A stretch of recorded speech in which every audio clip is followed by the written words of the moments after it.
안녕하세요. Less is fine입니다.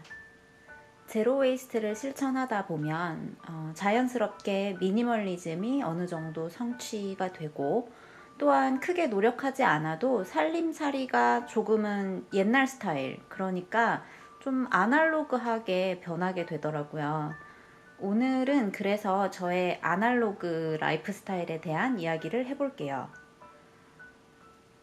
언젠가부터 저는 무선 제품, 그러니까 배터리를 사용하는 전자제품, 혹은 더 넓게는 전기를 사용하는 용품에 대해서 다시 한번 생각해 보기 시작했어요. 제가 불과 30대 중반인데, 저 어렸을 때만 해도 사실 거의 모든 것이 아날로그로 가능했던 살림이 당시에는 얼마나 불편했는지는 모르겠지만, 지금은 모두 전기용품으로 혹은 무선으로 배터리를 쓰면서 그렇게 살림을 하고 있더라고요. 어떤 면에서는 이런 게 첨단 유행이다, 이런 슬로건에 편승해서 굳이 바꿀 필요 없는 것들까지 새로 사고 또 멀쩡한 걸 버리고 그러면서 살았던 것 아닌가 하는 생각이 들었어요. 캐나다에 이민 와서 처음이자 마지막으로 구매한 소형 무선 청소기예요. 지금은 고장나서 못 쓰고 구석에 처박혀 있어요. 요즘은 무선 청소기를 세컨 청소기라 해서 집안에 하나씩 두는 분들이 많을 거예요. 제 거는 사서 2년 정도 쓰고 나니까 배터리가 방전되더라고요. 화장실에 머리카락 청소용으로 샀는데 이렇게 빨리 고장이 나니까 좀 당황스럽더라고요.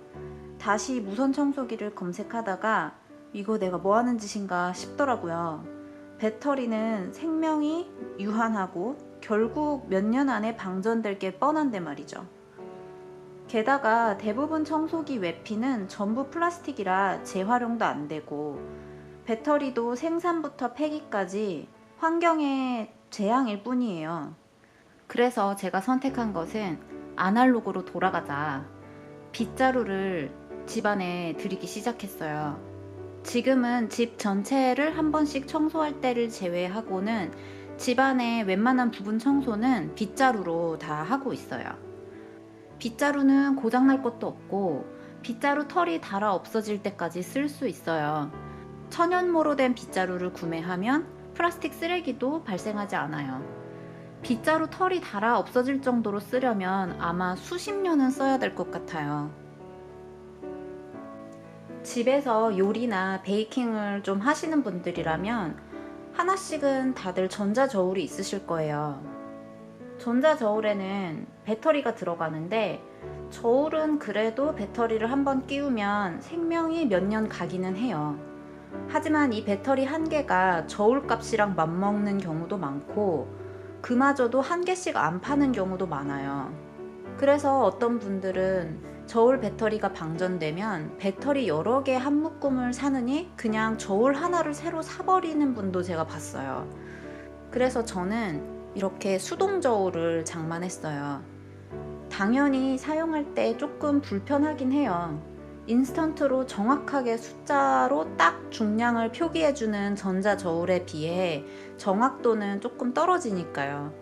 근데 제가 요리를 많이 안 해봤으면 모를까, 사실 베이킹도 해보면 재료의 중량이 조금씩 차이 난다 해서 결과물이 현저하게 달라지고 하지는 않거든요. 살짝 불편하고 답답한 면이 있을 수는 있지만 사는데 큰 불편함은 사실 없어요. 제가 산 수동 저울은 전체가 스틸인 것도 마음에 들고, 사이즈가 굉장히 작고 귀여워서 카운터탑 위에 그냥 항상 꺼내놔도 좋아요. 그리고 이제 저울 때문에 배터리 소모할 일도 없을 거고요. 요리할 때 필수인 또 다른 주방 제품인 온도계예요. 저는 이렇게 두 개의 수동 온도계를 갖고 있어요. 온도계 역시 구매하러 가보시면 요즘은 정말 많은 제품이 전자저울처럼 배터리를 넣고 쓰는 전자 온도계인 경우가 많아요. 하지만 역시나 그것도 배터리가 방전되면 배터리 교체 때문에 돈이 들고 배터리 폐기물도 발생하겠죠. 그래서 전자저울에서 배운 교훈이 있어서 온도계는 바로 수동으로 구매했어요. 역시나 전자온도계처럼 순식간에 정확한 온도를 말해주지는 않지만 요리하는데 큰 문제는 아직까지 못 느끼고 있어요. 저는 그때그때 요리 종류에 따라서 번갈아 가면서 쓸 수 있게 고온용 요리 온도계와 저온용 요리 온도계 두 가지를 가지고 있어요. 저는 현재 점차로 집안에 특정 음식을 만드는 전자조리 기구는 구매를 피하고 있어요.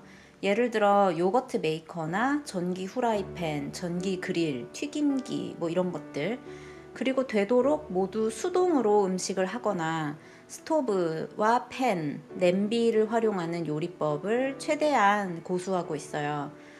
현재 쓰고 있는 전기 주전자가 고장 난다면 그것 역시 일반 주전자로 대체할 생각이고, 최근에 도깨비 방망이도 반쯤 고장 났는데 새로 사지 않고 있어요. 그냥 있는 믹서기만 이제 쓰려고 해요. 이런 식으로 최대한 하나로 여러 가지 작업을 할 수 있는 것에 집중하고 전기나 무선 제품을 피하면서 아날로그식을 추구하다 보면 자연스럽게 집안에 있는 물건 개수가 줄어들게 돼요. 당연히 쓰레기도 줄어들게 될 거고요. 그렇게 전기 조리기구 구매를 피하면서 슬로우 쿠커 대신 무쇠솥을 장만하게 되었어요.